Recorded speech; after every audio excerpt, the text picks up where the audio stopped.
Dahil hindi lang ako ang Pilipino ang naapektuhan, kundi lahat, milyon na Pilipino ang naapektuhan dahil sa droga. Dahil dyan, dahil droga rin ang umasak sa pamilya ko. Droga din ang dahilan kung bakit nagawa ng tatay ko ang nagawa niya sa ate ko.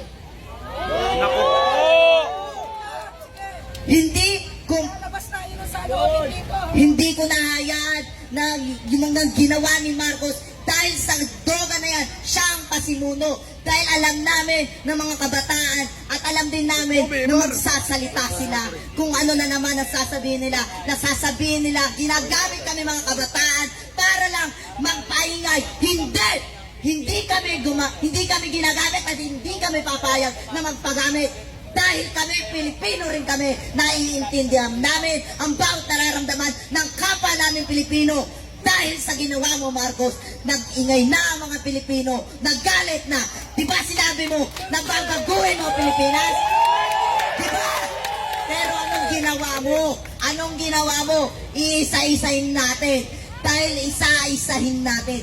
Sige, yung bagyo na sunod-sunod na tumaad, na maraming namatay na Pilipino, marami ang nadisgrasya, nabaha, marami. Pero anong ginawa mo? Wala.